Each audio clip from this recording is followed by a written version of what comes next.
Hi, it's Steve. Today we'd like to show you how to change the infinite heat switch on your range. The infinite heat switch is used to control the surface burners by applying power to the element for specific amounts of time and therefore controlling the amount of heat that you get out of the burner. It's a reasonably easy job to change, so let me show you how we do it. Now before we begin this repair, we will need to disconnect power to the range, so either pull it forward enough that you can unplug it, or locate the electrical panel, turn off the appropriate breaker, or remove the appropriate fuses. Now once we've done that, to change this part we'll need to both remove the knob and the two screws that are beneath that, and we'll also need to take the back panel off. Now you can begin this repair either from the front or from the rear, it doesn't matter which you do first. We're going to start at the front, remove the knob, and then the two mounting screws that secure that infinite switch to the console. And we'll retain those screws for use later.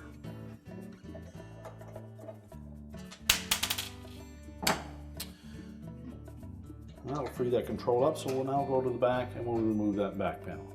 So next we'll remove 3 screws along the bottom of this upper back panel and one on the top. And just slide that free and we can set it aside. And we've already removed the 2 screws that secured that infinite switch to the console. So we now pull that out and we'll compare it with the replacement switch.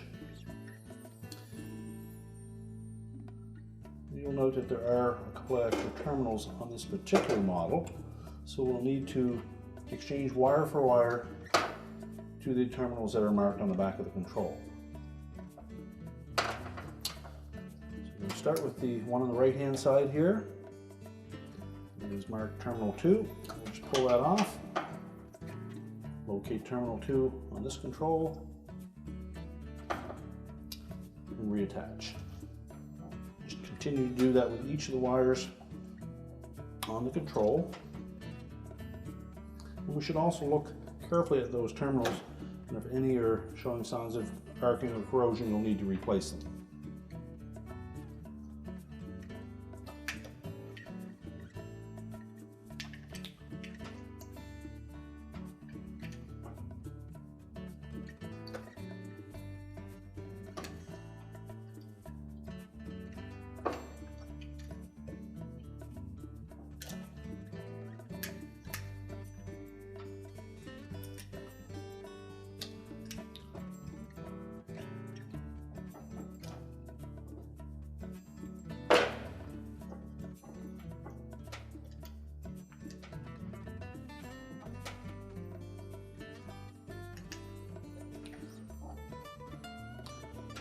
Now with all the wires reconnected, we then push the infinite switch back through the front panel and we'll reinstall the mounting screws.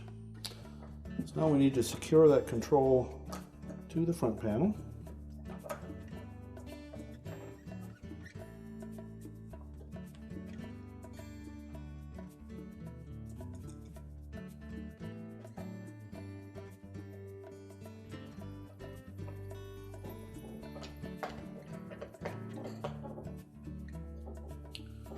And now once we've got that secure, we can go ahead and put the back panel back on. So we'll line up that back panel, make sure that we tuck these tabs in on the top. We'll center up that top screw.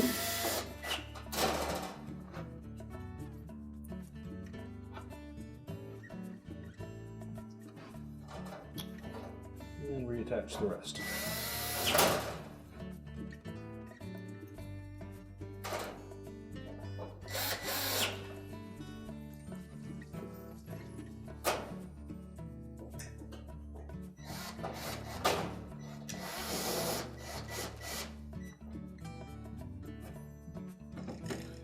Now we can push the range back in place and we'll put the knob back on the control. We're now ready to reconnect the power and our repair is complete.